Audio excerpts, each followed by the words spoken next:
அன்பானவர்களே, அன்பு வணக்கம். இறைவனை, கடவுளை, ஆண்டவனை, தெய்வத்தை, பரம்பொருளை, பரமசிவனை, பரமபிதாவை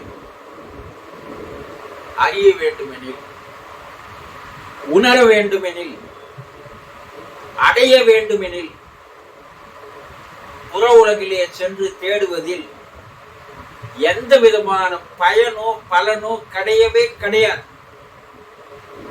முதலில் அதை நன்றாக உங்கள் ஆழ் மனதில் பதிவு செய்து கொள்ளுங்கள். இறைவன் என்பவன் எங்கேயோ வெளியே இருப்பதாக நினைத்து தேடிக்கொண்டிருப்பது மாபெரும் ஒரு முட்டாள்தனம். இருக்கும் இடத்தை விட்டு இல்லாத இடம் தேடி எங்கெங்கோ அலைகின்றாய் ஞான தங்கமே. நீ ஏதும் அறியாதவரடி ஞான தங்கமே. சித்தர் பாடிய பாடல் யாருக்காக? உங்களுக்காக. இருக்கும் இடத்தை விட்டு இறைவன் என்பவன் எங்கு இருக்கிறான் என்பதை முதலில் தெரிந்து கொள்ளுங்கள். தெரியாமலேயே கண்கட்டி காட்டில் விட்டது போல நீங்கள் அலைந்து கொண்டிருப்பதால் உங்களுடைய வாழ்க்கை ஆயுள் வீணாக போய் எல்லோரும் போறாங்களே, எல்லாம் போறாங்க. செம்மறியாட்டில் ஒரு செம்மறியாடாக நீங்களும் போவது நியாயமா? யோசித்து பாருங்க. சித்தர்கள் கூறாத அறிவுரைகளே இல்லை, ஆலோசனைகளே இல்லை. உலக மக்களுக்காக அவர்கள் தன்னுடைய அனுபவத்தின் மூலமாக கண்டு உணர்ந்து அனுபவித்து அந்த ஆனந்தத்தை மக்களும் அருக வேண்டும் என்பதற்காக, பருக வேண்டும் என்பதற்காக கூறி சென்ற அற்புதமான விஷயங்களை எல்லாம் புறக்கணித்து விட்டு வாழ்வது வாழ்க்கையா? சொல்லுங்க. இறைவன் உங்களுக்குள்ளேயே இருக்கிறான், வேறு எங்குமே இல்லை.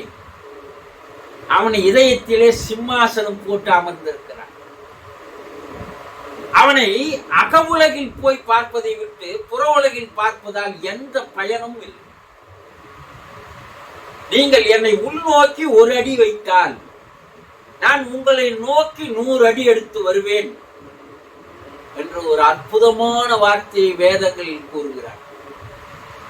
மனிதா, நீ என்னை பார்ப்பதற்கு, தரிசிப்பதற்கு, என்னை கண்டு ஆனந்தம் வருவதற்கு உன் மனதை உள்ளே நான் இருக்கின்ற கருவறை பக்கமாயாக இதய அறைக்குள் வா என்று நான் நாள்தோறும் நிமிடம் தோறும் உனக்கு நான் கூறிக்கொண்டே இருக்கிறேன்.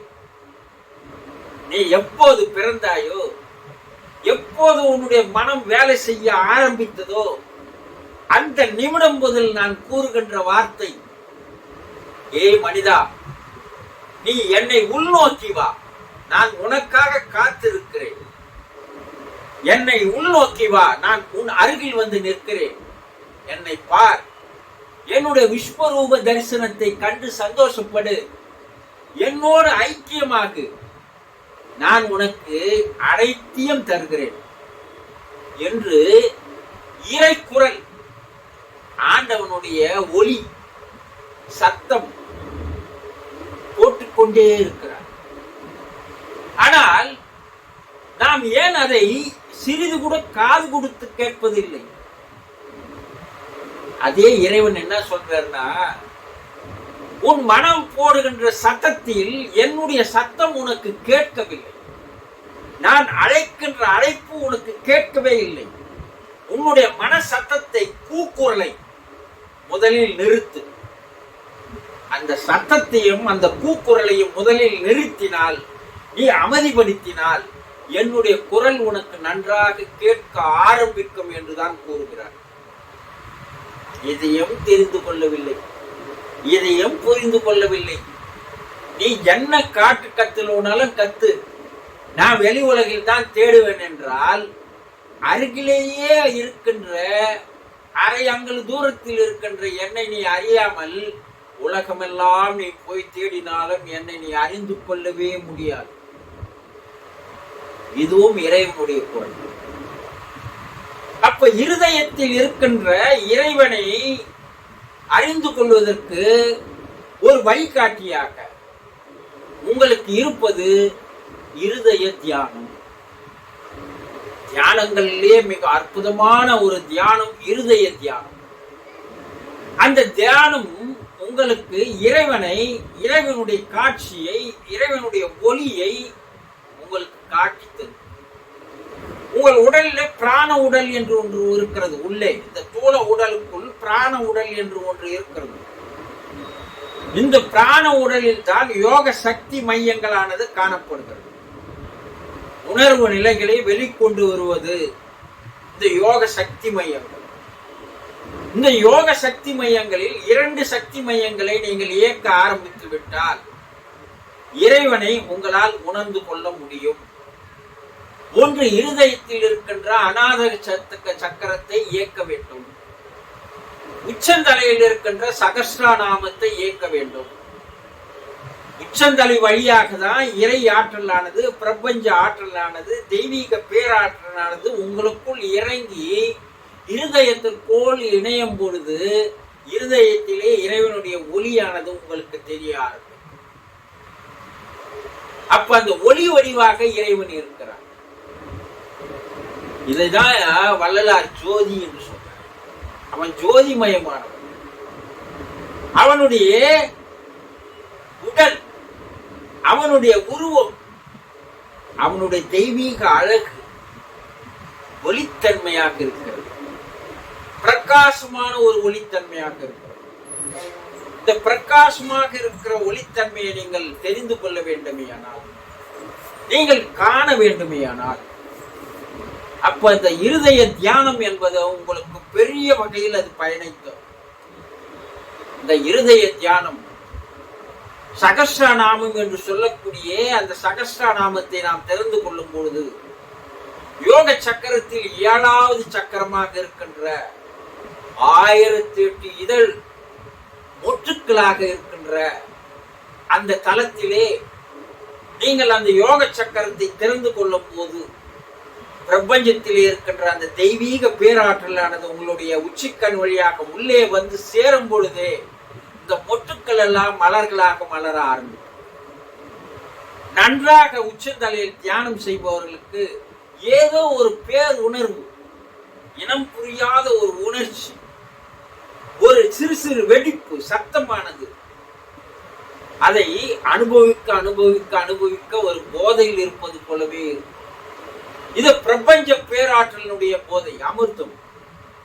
அப்ப அந்த 1008 இதழ் என்று சொல்லக்கூடியது 1008 நாடிகள், பிரம்மேந்திர நாடி. அந்த நாடிகள் ஒவ்வொன்றாக உறங்கிக் கொண்டிருக்கின்ற அந்த நாடிகளை தெய்வீக பேராற்றலானது, சக்தியானது அதனுடைய ஒளியை அது மேலே பாய்ச்சும் பொழுது அது ஒவ்வொன்றும் விழிப்பு நிலைக்கு வந்து வெடிக்க ஆரம்பிக்கிறது, மலர ஆரம்பிக்கிறது.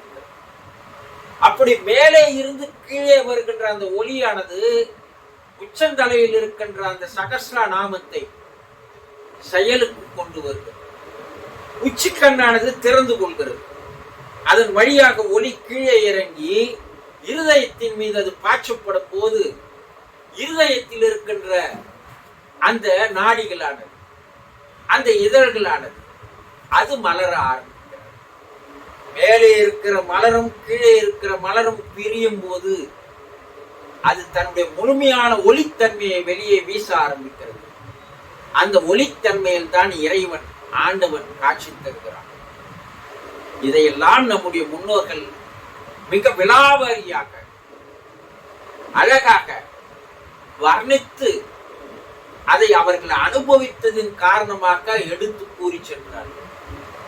ஆக இருதய தியானம் தொடர்ந்து செய்து வந்தால் அன்பு, இரக்கம், பரிவு, கருணை, தயவு, அமைதி, மகிழ்ச்சி, ஆனந்தம், சந்தோஷம் எல்லாம் தானாக மேம்பட ஆரம்பிக்கும், வளர ஆரம்பிக்கும். எப்போது இந்த குணங்கள் எல்லாம் ஒரு மனிதனுக்கு வருகிறதோ அவன் தெய்வீக தன்மையை அடைகிறான். தெய்வீக தன்மை அடைந்த மனிதன் தெய்வமாக மாறுகிறான். அவனுக்கே மோட்சம், விடுதலை, வீடு பேறு, சிவகதி, இறைவனடி கிடைக்கிறது. மறுபிறப்பில்லாத ஒரு நிலையை தருகிறது. இருதய தியானம் என்பது உங்கள் உள்ளத்திலே உறங்கி இருக்கின்ற இறைவனுக்கு ஒளியேற்றி அந்த இதய கருவறையில் இருப்பவனை உங்களுடைய ஒளியின் தன்மையாக பார்க்கும்போது இறைவனுடைய தரிசனத்தை நீங்கள் காணலாம். உங்களுக்குள்ளேயே இறைவனை வைத்து விட்டு எங்கெங்கோ தேடுவது எந்த வகையில் நியாயம்? அப்போ நன்றாக புரிந்து கொள்ளுங்கள். இந்த தியான முறையை நான் நேரடியாக கற்றுத்தருகிறேன். இதை கற்றுக்கொண்டு உங்களுக்குள்ளேயே இறைவனை பார்க்க ஆரம்பியுங்கள். உங்களுக்கு வாழ்க்கையில் தேவையான அனைத்தையுமே அவன் எடுத்து வந்து உங்களிடம் தருவான். அவன் எதையும் தருவதற்கு தயாராக இருக்கிறான். ஆனால் நீங்கள் அவனை பார்ப்பதே இல்லை, அவனிடம் கேட்பதே இல்லை. வெளியிலெல்லாம் நீங்கள் செய்கின்ற பிரார்த்தனைகள் எல்லாம் அவனுக்கு கேட்க, அது வெளி உலக சப்தத்திலேயே கலைந்து போய்விடும். உள்ளுக்குள்ளே செய்கின்ற பிரார்த்தனை அவனுக்கு கேட்கும். முதலில் உங்களுடைய மன கூக்குரலை அடக்குங்கள், மனம் புலம்புவதை நிறுத்துங்கள். அப்போ அவனுடைய குரல், அந்த தெய்வீக குரல் பிரசன்னமாக உங்கள் காதிலே ரீங்காரமாக சப்தங்களாக உங்களிடையே கேட்க ஆரம்பிக்கும். இதுதான் மனிதனுடைய உயர்ந்த குறிக்கோள், நோக்கம், லட்சியம். புரிந்து கொள்ளும். விருப்பம் இருப்பவர்கள் தொலைபேசியில் நேரடியாக தொடர்பு கொண்டு இருதய தியானத்தை கற்றுக்கொள்ளுங்கள். இதை விட ஒரு சிறந்த தியானம் உலகத்தில் இல்லவே இல்லை. புரிந்ததா உங்களுக்கு? சந்தோஷம்.